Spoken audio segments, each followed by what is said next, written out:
Welcome everybody to Brock's Gap Heritage Day. Today and right now, Fran Ritchie, my daughter, is going to share how to preserve your family heirlooms. Fran's been working in the museum field for nearly 20 years. She's an Objects Conservator at the National Park Service at Harpers, Ferry, West Virginia, focusing on a wide range of collections from parks across the country.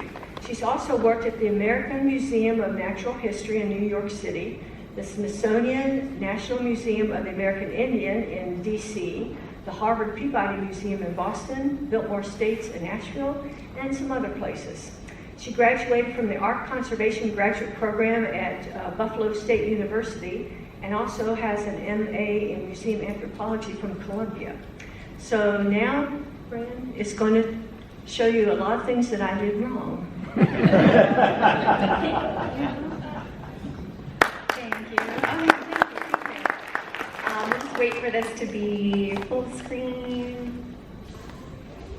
Yeah, fine.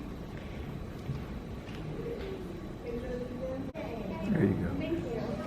All right, thanks. Yeah, the solution is usually turn it off and then back on. Like my mom said, I'm an art conservator, and that means that I have studied chemistry, art history, studio art, have a wide variety of experience. But don't worry, today I'm not going to be saying that you should study chemistry in order to take care of your family heirlooms. There are actually some really easy things that you can do at home that will help you have things last until the next generation. And just like your doctor would tell you, I'm here to tell you as an art doctor that the best thing that you can do is prevent damage. So to do that, you need to provide a good environment, and we'll go over what that means. You need to use archival materials to store and display your heirlooms, and you need to protect against pests, which I think we all have experience with our special wool items being eaten by clothing moths, which is a really sad thing to have happen. But you can actually prevent against that as well, and it's not by using chemicals. So the first thing to do, though, is to handle with care.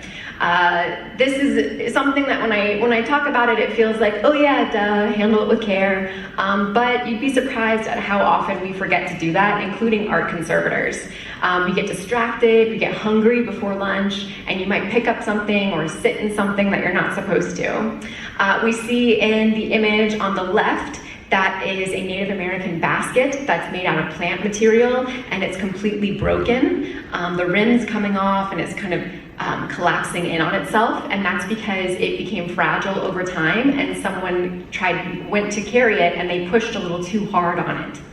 And then of course the sad thing on the right is a ceramic vase, which who knows, maybe a cat pushed it off of a counter, or maybe someone was carrying it and they just accidentally dropped it and it broke into many, many different pieces. So both of these things could have been avoided if someone was just, well, I guess watching their cat, but if you're just a little bit careful with when you're handling objects. This is a really neat illustration of someone who was in an antique store and sat in a historic chair and it just broke completely on him.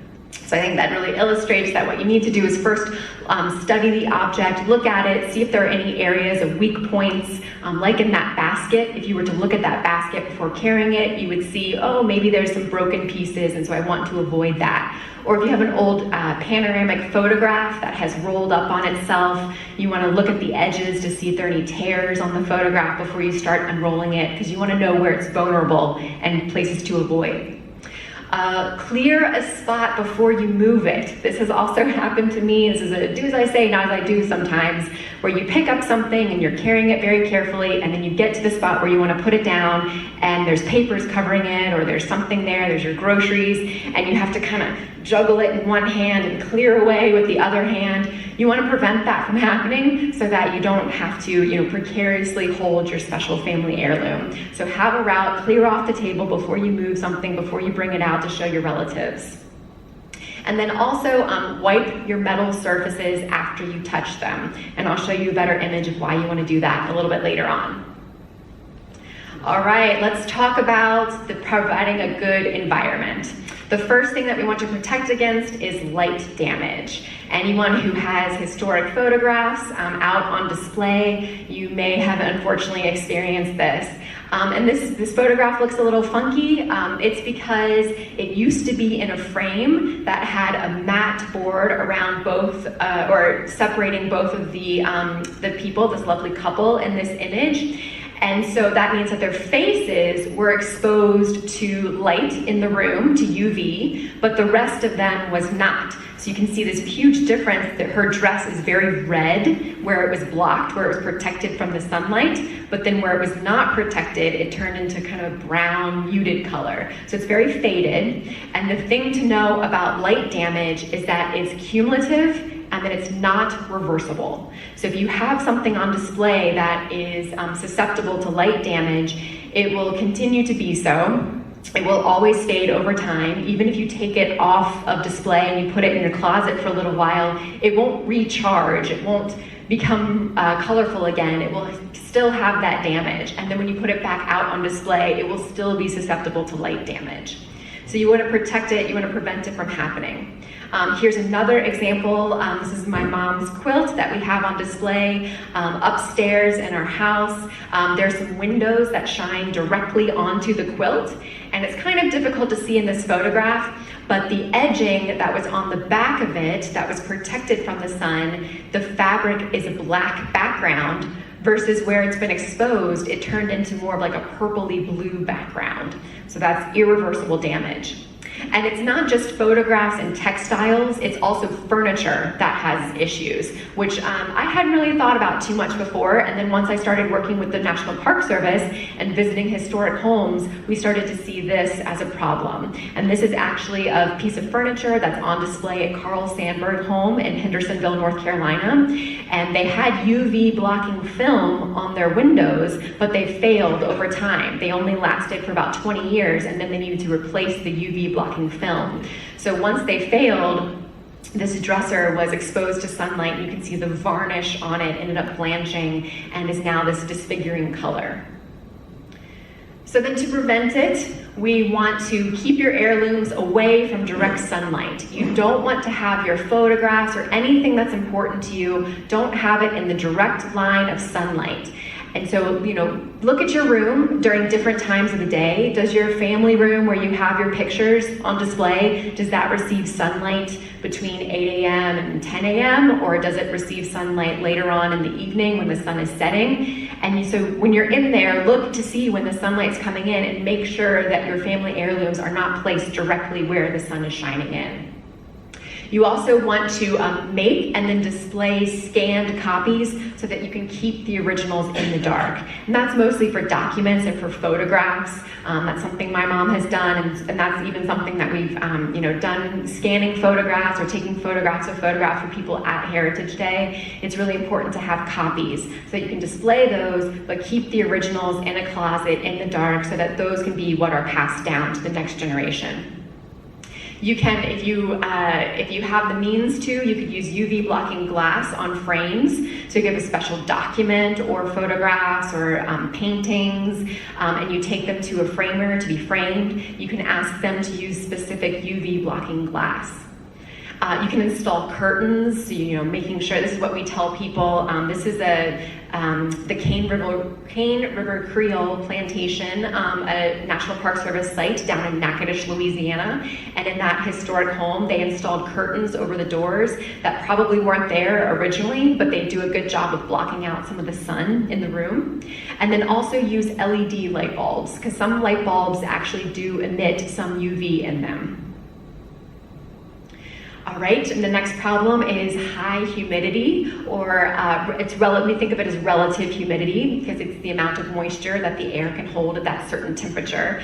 But we feel it as humans as the room being too damp, too moist. You can really feel it when a room has too much moisture in it. Papers will start to curl, your hair might get a little frizzy, things like that. And certainly this is a table, and the tabletop, this is actually a table that's in Arlington House, the house that was lived in by Robert E. Lee, that's now in the middle of Arlington Cemetery. And this tabletop warped over time, and now it's kind of curling away from the rest of the structure, and that's because of the wood interacting with the moisture in the air. It didn't used to be like that. And I think sometimes, in the summertime when it gets really humid in our houses, sometimes you might have cabinets or doors that don't open or don't close very well because things have warped as they're responding to the environment.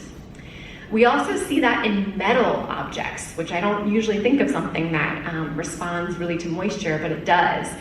Corrosion and rust happens on metal objects when there's too much moisture in the air.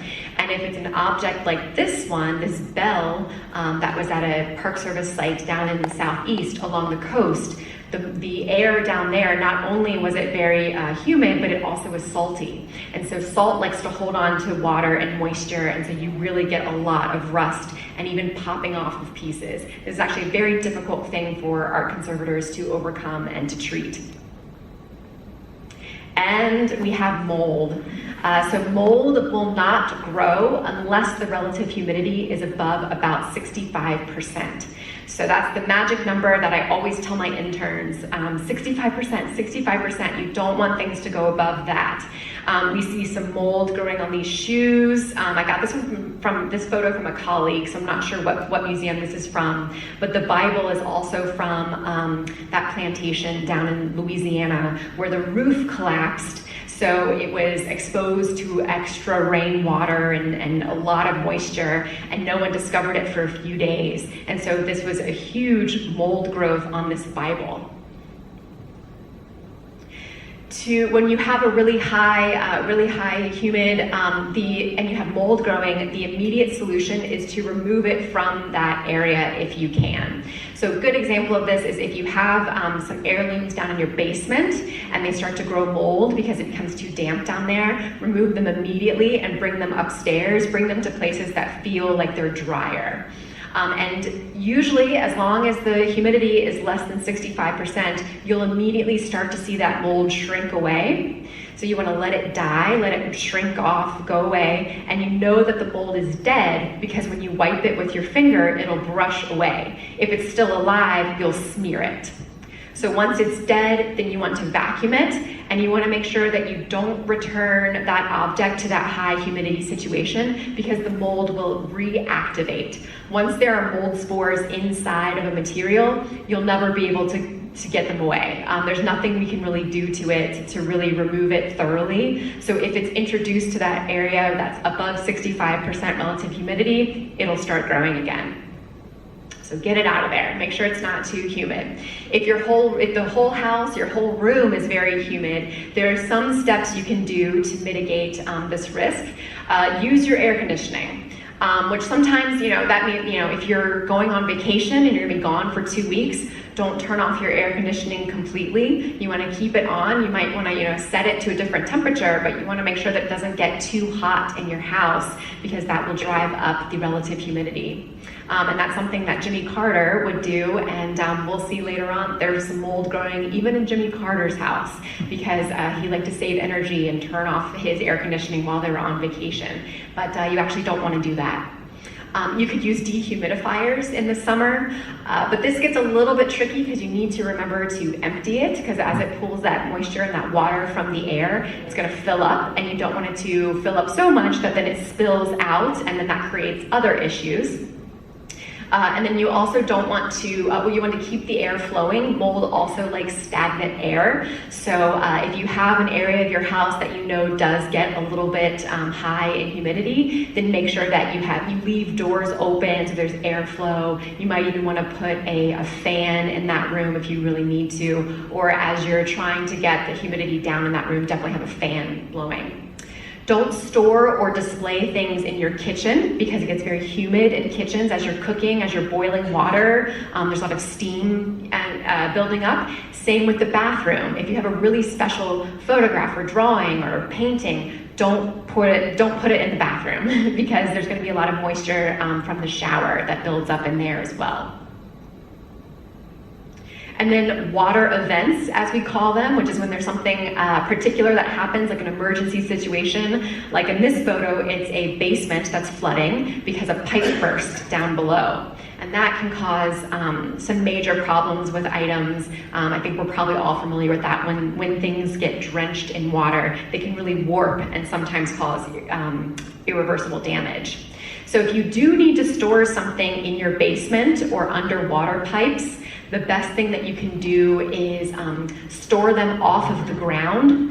This is the archive room for Yellowstone National Park, and you can see they have all of their archives stored in boxes, and then the whole unit is stored a few inches off the ground, and that can be really helpful if you do get flooding in your basement. You have a few inches to work with before you really have to worry about your heirlooms.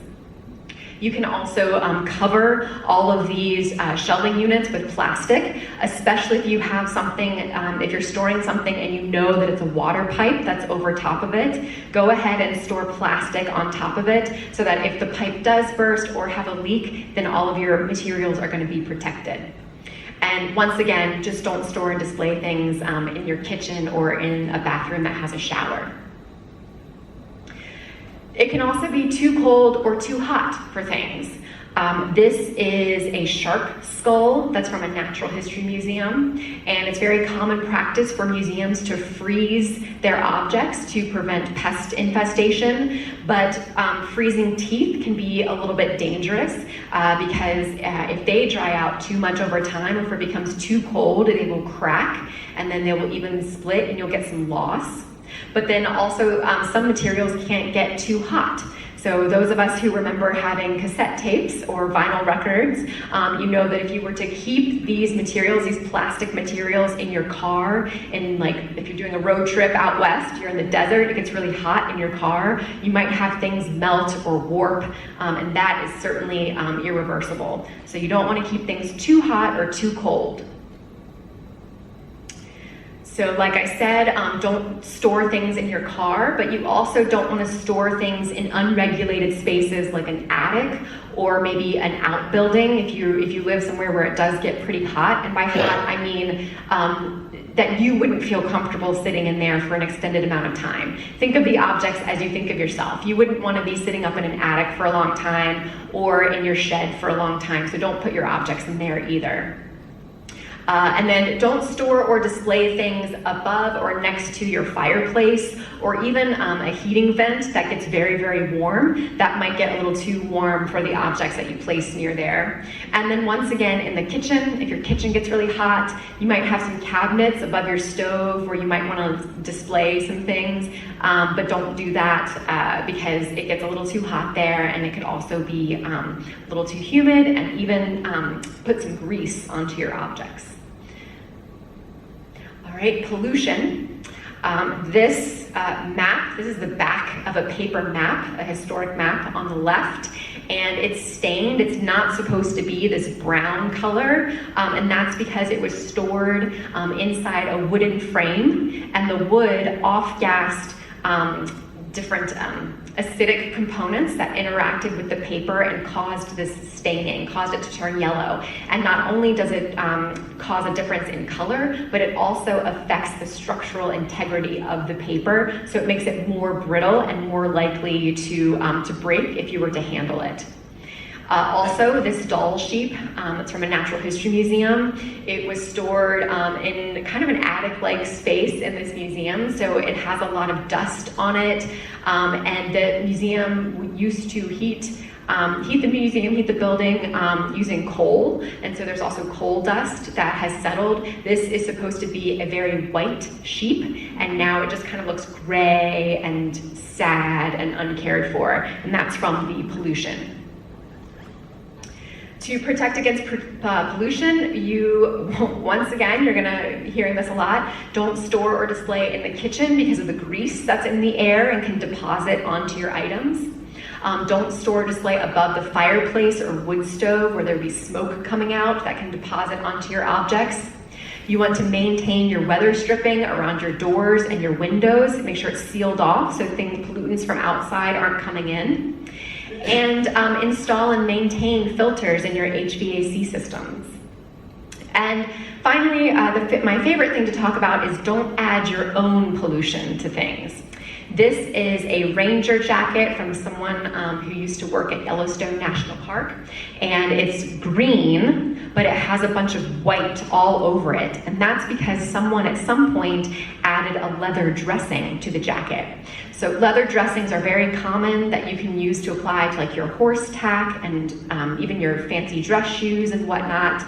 But over time, the oils and fat in the leather dressings will solidify, and they'll be pushed and extruded onto the surface, and we call it fatty acid spew. And so it can be very kind of disfiguring, certainly discoloring. It's always this white bloom, and we can wipe it off, but it will continue to happen, and the more you wipe these fragile leather surfaces, the more likely you are to cause damage. So don't add leather dressings to your historic objects. Also, you want to wear gloves when you handle your silver, or if you don't have gloves, and we like to use actually rubber gloves or nitrile gloves. It's no longer really popular for people to wear cotton gloves in the museum field, and that's because you lose your grip when you're wearing cotton gloves, especially if you're carrying something that's smooth, that doesn't have a whole lot of texture. It's easy to drop it, so we like to maintain our hand skills. So we'll use rubber or nitrile gloves, but don't worry if you don't have those and you need to move around your silver objects or your metal objects. Just wipe the surface with a clean cotton rag afterwards so that you can get off all of those grease, oils, or any kind of dirt that you have on your hands. And some of us actually have sweatier hands than others. Some of us have hands that will actually etch into the silver. And it's hard to really predict that.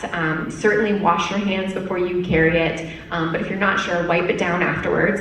And you can see what happens. That is a fingerprint that is all over this silver cup. And yes, you can get that out if you were to polish the silver. However, when you're polishing silver, that layer of tarnish on top, the silver has actually turned into a completely different material, and you are removing that top layer of the silver. So every time you polish, you are creating less and less and less of a silver surface. And eventually, if you polish and polish and polish forever, you're gonna lose some of the decorative elements of your silver. If it has any kind of inscription in it, you'll lose that inscription over time if you keep over polishing. And this is a surprising one maybe, but over time, it's just like that leather jacket, pledge, and other cleaning materials like that. They have a lot of different chemicals in them, and they also have different oils and waxes. And if you use it too much, you will eventually build up too much of a waxy surface, or you might end up staining the wood because you're driving in all those materials inside, and it's just not good for the piece. So instead, what we do is we wipe down historic furniture and any other kind of surface with microfiber cloths, cleaning cloths. 3M makes them, but I know a lot of other companies have started making these. They're very soft, they're very good, and you can wash them afterwards. So you use them to stay on top of the dusting, and that should keep your furniture nice and shiny instead of needing to add or feeling like you want to add any of that pledge. My favorite thing to say is don't forget about grandma when we're talking about providing a good environment. What do I mean by that? So think about someone in your family that you really love and you respect. Maybe it's not your grandma, we won't tell her. Maybe it's someone else. But treat your family heirlooms just like you would treat that special person. You're not gonna put your grandma, you're not gonna handle her roughly. You're not gonna throw her around. You're not gonna put her in front of direct sunlight on a really warm day. It's gonna be too hot for her. You're not gonna put her in an attic, out in a shed in the middle of summer. You wanna maintain a comfortable temperature, so you wanna do that for your family heirlooms. You wanna reduce the risk of water events, so you're not gonna put her underneath a leaky pipe. It's not gonna be too humid. You're not gonna have her in a damp basement. And then also you're not gonna, smoke your cigarettes next to her. You're not gonna put her above the stove, any other type of pollutants. So just think of your family heirlooms just as you you would think about yourself or a loved one, you want them to be comfortable. So instead of storing things down the basement, if it's something that's really important to you, let's move it up to your closet. Maybe clear off a little space on a shelf in your closet where there's no sunlight, it's pretty good temperature, and you'll keep it there and keep it safe. You're putting grandma in a closet? Well, she might like it. It might be nice and quiet. All right, here's a quiz. But don't worry, I'm not going to have you shout out any of the answers. Just think about this to yourself. So what caused the damage that we're seeing? In image number 1, it's a stack of vinyl records, and they're all warped. They're not lying flat together. Image number 2, people might recognize this from the Turner home place. This is a leather bag that has mold growing all over it. That's those white splotches that you see. In number 3, it's a photograph, and this upper portion of the photograph is yellow, the bottom portion is not, and there's a cotton swab that has yellow on it.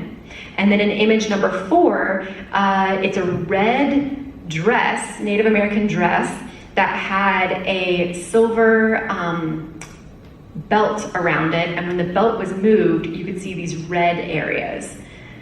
So, image number 1, that stack of records, they were exposed to high temperature. Image number 2 was exposed to high humidity, above 65% relative humidity, so we had mold growth. Image number 3 was exposed to pollution. I think that was on display in a restaurant where people were allowed to smoke for decades. And then image number 4 is, of course, fading from light. So this outfit used to be entirely this color red, but now it has faded severely to this white color. The next thing to talk about is using archival materials. So once again, don't cause harm to the object yourself. This is an image that I got from my mom. Oh shoot, now I've already forgot. She told me this is actually someone's relative who's here today, but I don't remember, sorry about that. But this photograph at one point had a paper clip that was used to keep it in a, who knows, I don't know what it was used for, but they had a paper clip and then it got wet, and over time, rust formed from the paperclip and deposited onto the photo, and now there will always be that paperclip kind of shadow, rust shadow on the photo. And then on this historic document, someone at some point used tape to keep it together. And we see a lot of this. I work with a paper conservator, and she spends a lot of time removing tape from documents. And I can understand, I'm sure when clear tape came out, several decades ago, it was probably really, really exciting, but those types of materials are not archival, and eventually they turn yellow, eventually they fail. So the tape, the plastic portion isn't even there anymore. It's not even doing what it was supposed to be doing, but it leaves behind these very bad stains.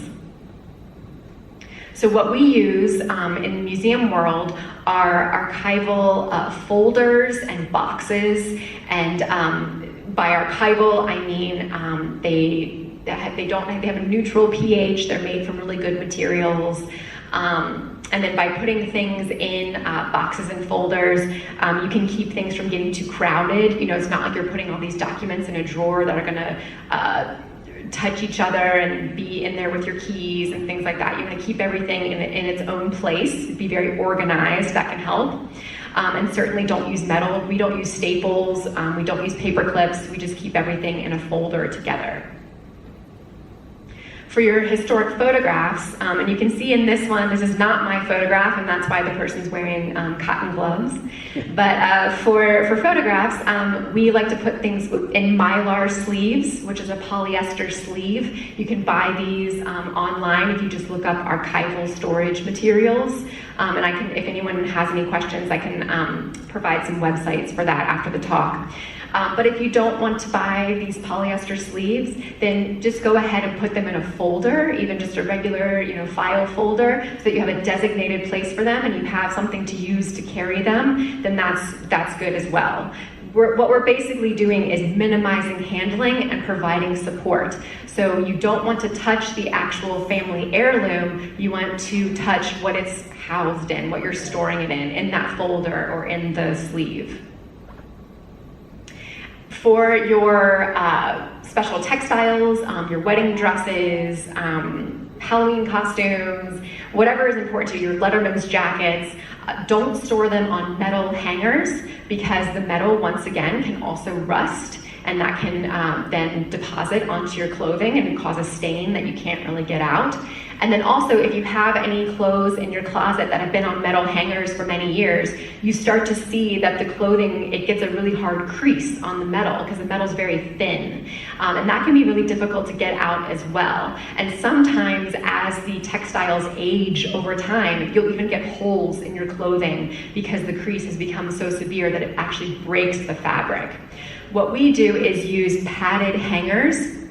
These you can also buy online, but you can make your own by using polyester batting, and then you can take some fabric and kind of sew, or even just place, like make a little tube for your hanger to pad out the hanger and make sure that everything is very well supported. You want to have a really wide area of support so that nothing gets creased very badly. You can also use, always use your plastic hangers. So although plastic is not as good for the environment, it is better for your clothing. So at home, I only use plastic hangers. And then talking about pests. This is something I spend a lot of time doing in parks. When we talk about pests, sometimes I call them heritage eaters. Because we define them as any organism that jeopardizes museum collections or museum resources. So that can be things that like to eat what is in your collection, or things that like to eat the building or the structure that houses your collection. So we even talk about termites and different things. And it can be not only clothing moths that will eat things, but also just kind of nuisance pests. Anything that will come inside and change up the environment. So mice can nest in, they'll nest in anything, but we see these a lot in the Park Service when parks will have stagecoaches or vehicles that they house in a warehouse that people don't typically go to very often, so they're undisturbed, and there's this nice big area that's protected where they can build nests. So our furniture conservator, who goes out to parks to see these a lot, has given me a lot of images of rat's nest and mice nests that he's seen over time. But also lady beetles or ladybugs. These are the invasive species. These are Asian lady beetles, and we know that because you can see an M on their head, which I'm not close enough to really point that out. But these are the ones that come in the wintertime, and they like to cluster up in the corner of your house. So they're basically just a nuisance. When they come back to life, if they can't get out very quickly, then they end up just dying, and they provide food for other pests to come in, and they'll eat the lady beetles, and then when they're done, they'll say, ooh, what's next? And then they go to your heirlooms or your museum collection. Asian lady beetles also bite you, and they also emit like an orange-yellow substance similar to stink bugs. So I hate these. And I used to work for Biltmore Estate, and we would vacuum them up periodically just to make sure that they would stop clustering. But they come inside for the winter, and I would encourage you to vacuum them out as well. We're going to go over a few images of what damage looks like on objects. On this one, we see there's something attached to this basket. It's half of an egg sack. And then on this book, this one particular book, I don't know why, but the top of it has been chewed. So it should be dark green like the other ones around it, but instead the surface is very irregular. That's because the very top layer, the green layer of the surface, has been chewed away. And this is actually cockroach damage. I didn't know for a long time that cockroaches could cause damage and would actually eat things until I started getting into the pesty world. This is, it's hard to tell what this is. It's a wooden object. It's carved and it has a little bit of gilding on it. And you see all these holes that are in it. And we call those flight holes because the powder post beetles or furniture beetles, they will burrow in there, lay their eggs, and then once they mature, they will fly away through these holes in the wood. What kind of holes did you call that? Flight. They fly out of it. Yeah. Thank you. Mm-hmm. Yeah, you can throw that around at your next trivia night. Yeah. People won't care, trust me. All right, on this one, things that I hate. So this leather saddle has been chewed all around the edge of that leather strapping. And then here, this is the underside of a seat on a stagecoach, and it's a big stain, and that is rodent urine. So that was, like I mentioned, our furniture conservator sent me that photo. That was just an accumulation of mice peeing in their nest over a pretty long period of time. But you might also see that on ceiling tiles. So if I go into a museum or even an office space and there's a mysterious stain on a ceiling tile, but there's no pipe above that ceiling tile, then it could be because there are mice that are nesting above there. You might also smell that too, though, if that were the case. This one is an arrow, also from the Turner Home Place. So the feather portion of the arrow, I was looking at it and I noticed a small hole at the bottom. And then on the back of this, I saw these are the cast skins of larvae, and they are of dermestid beetles. And dermestid beetles play a really big role in our ecosystem. They're the ones that eat up all the dead things on the forest floor. And in fact, museums have colonies of dermestid beetles, natural history museums, because when scientists go out into the field and collect animals for their collection, and they want to have the bones, they will skin them and save the skins, and then place the carcass into a fish tank full of dermestid beetles, and the beetles will eat off all of the soft material and leave the bones. But because they like to eat protein, they will also eat things like feathers, skin, hair, woolen objects, and things like that. All right, people probably know what this one is. This is a wool coat. I'm not sure which Civil War site this one's from. It might be Wilson's Creek battlefield out in Missouri, but we see these dark areas where the blue outer fabric has been eaten away, and it exposes the internal brown fabric, the lining, and that, of course, are clothing moths. We'll get to them again in a second. This is historic wallpaper from Biltmore, and this is in a room that people didn't go through very much. It's in a storage room, and the wallpaper on one part of the room looks like this. It's nice and complete, and then the other side of the room, you see all these white areas, and that's where the pest has eaten through everything to expose the actual wall surface, and that is from silverfish. And they're actually, we think of silverfish, they're not necessarily attracted to the cellulose fibers, they're attracted to the starch that's used, the paste on the wallpaper or in books. And I don't have a picture of a book lice, but it's the same deal where they're not necessarily eating the pages of the book because they like cellulose, but they like the starch that's in the paper or that's on the spine. Now, the big thing I want you all to remember is don't use chemicals to prevent against pests. This won't actually help with anything except for exposing you to toxic chemicals. We know now that mothballs, some of them are made out of naphthalene, some of them paradichlorobenzene. Doesn't matter which one, they're both harmful to you if you are exposed to it for a long period of time. And they can also be harmful to your pets as well, if your pet smells them or certainly if they ingest them. And when you are killing off insects, you're not necessarily addressing the problem because they can still get into your spaces. You're not making the room, you're not making your storage space, pest-proof. You're just kind of addressing the symptom that's happening. You don't want to use oils or home remedies. Don't put together sachets of lavender. Cedar actually does not really work to protect against pests, unfortunately, although it does smell good. Instead, what you want to do, surprise, surprise, is preventing them from even happening in the first place, preventing them from entering your home, entering that area. And we use integrated pest management practices to do this. If there are any farmers in the room, you might be familiar with this because this is what has been implemented for many decades now in that industry to prevent from using harmful insecticides. Now, in order to do this, you want to eliminate food sources. So in addition to a couple things. So when we eliminate food sources, we want to keep food in cabinets or in containers. This helps prevent against roaches in your kitchen, but it also prevents against introducing pests into other areas as well. So if you're someone who likes to have a midnight snack in your bedroom, just make sure that you take your plate back out to the kitchen when you're done. Don't keep things around. You always want to throw away your food scraps. You want to use a trash can with a lid.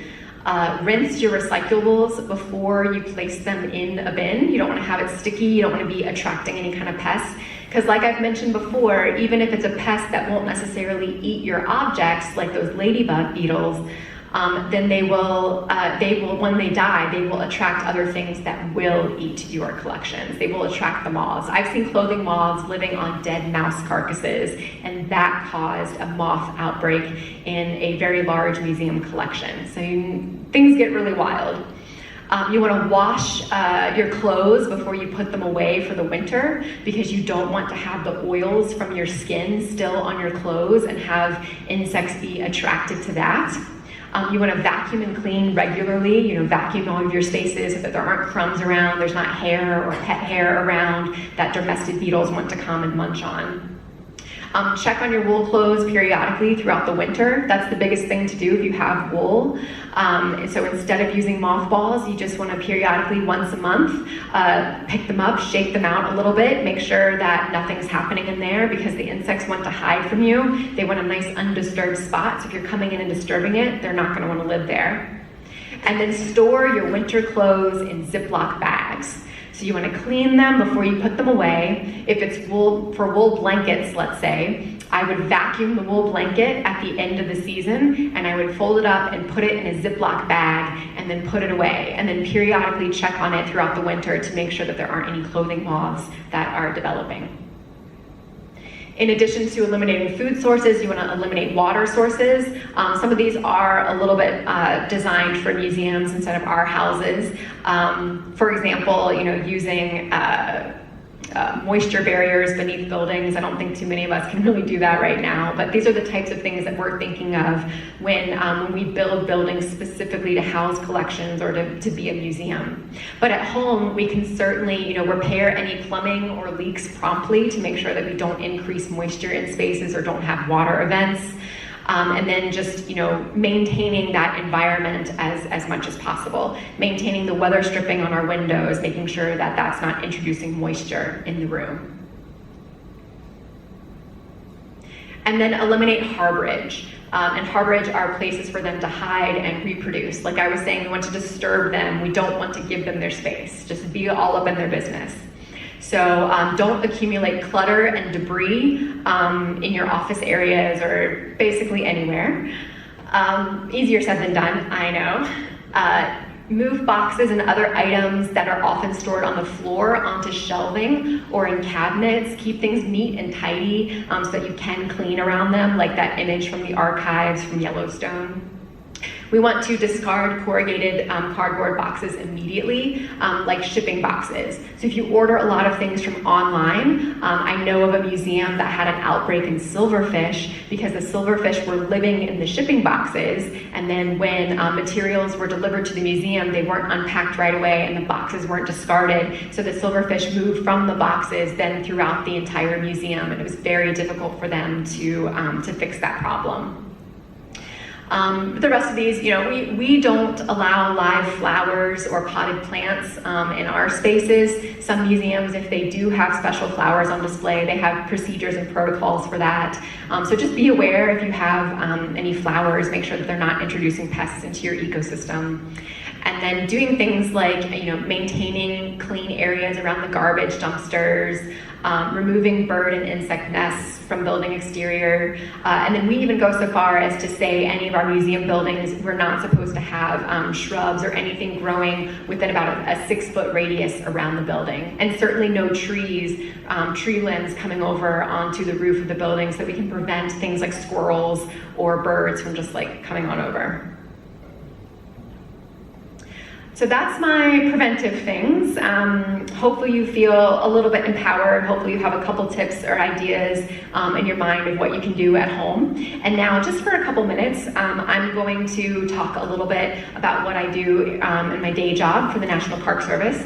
I work for Harpers Ferry Center, and we're in Harpers Ferry, West Virginia, but we service all of the park units across the United States and the US territories. I think at this point we're up to 424 units. So it's not just the 63 national parks, but it's also national battlefields, national monuments, national seashores, historic trails, many different types of sites.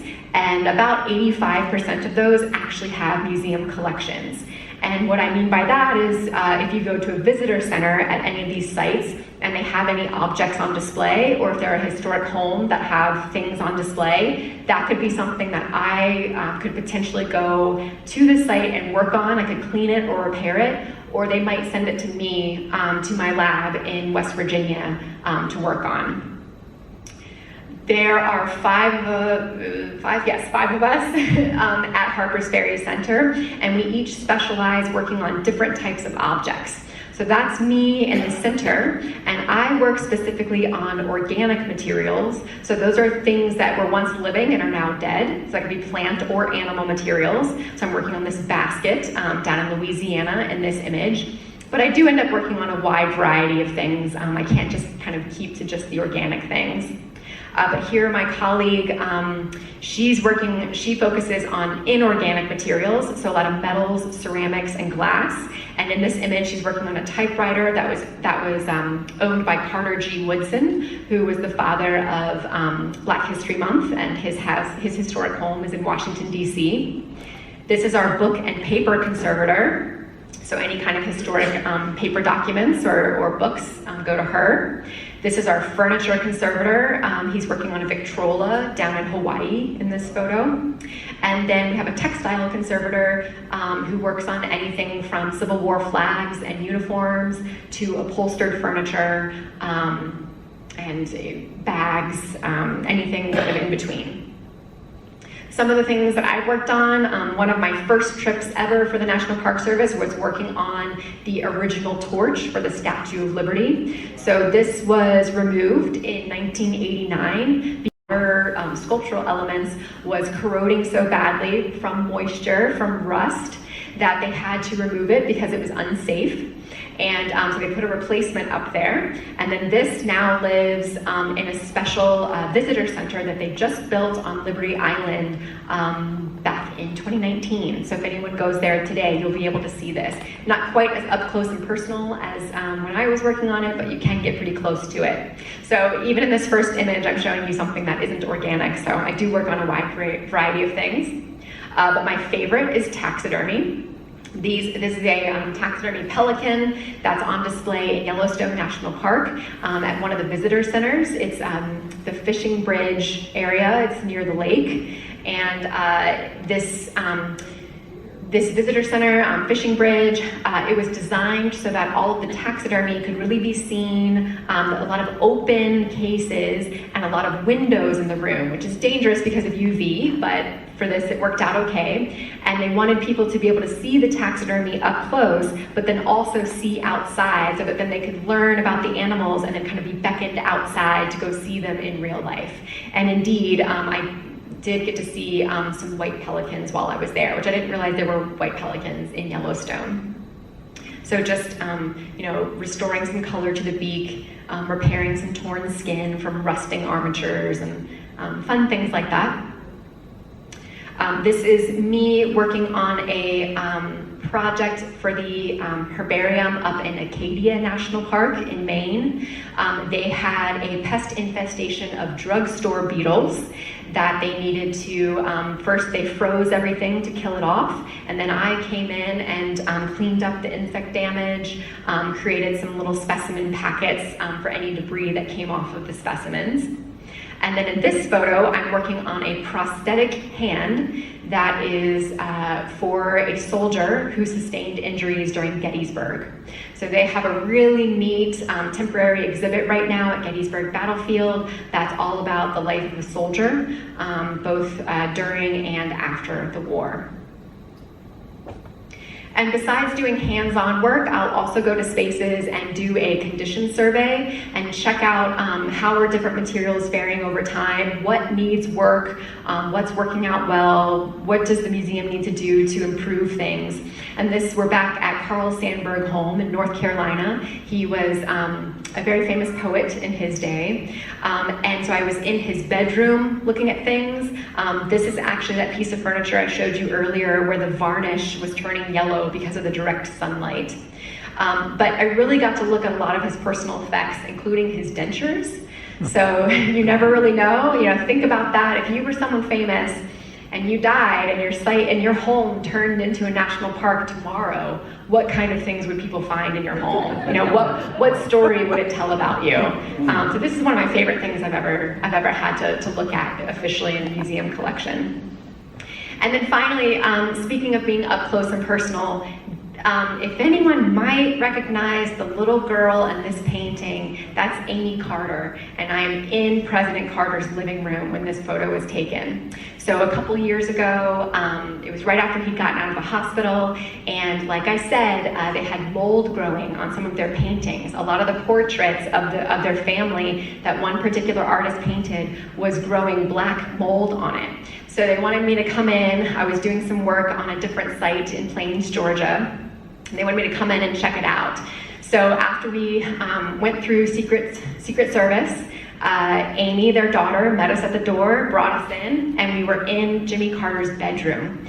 So I was, pulling out all my supplies. I have everybody looking at me. I'm looking at his paintings. And over on the left, I hear something, and it's Mrs. Carter. And she was finishing getting ready for the day and walked through, said hello, went out to the living room and did some of her occupational therapy exercises. So once we finished with that painting, then Amy said, oh, well, you like artwork. Do you want to come see everything else in the house? So of course I said yes, and that's when I got a tour of Jimmy Carter's house, and I got to see every single room. I got to see his workspace where he did his paintings. I got to see his workbench where he would tie his fly fishing flies. And I even walked through the living room and got to see him while he was watching the news. And what happened to be on the news that day was President Trump impeachment hearing. So a really important moment in history was happening, and I got to see one president watch what was happening to the other president. So you never really know what's going to happen when you work for the National Park Service. And fortunately, I got to do all of this just in my role as conserving our cultural heritage. And this belongs to all of us since this is national. So I hope that all of you will go out and explore some of your National Park Service sites that are nearby and just appreciate all the unique history that we have in this country. That's it. Thank you.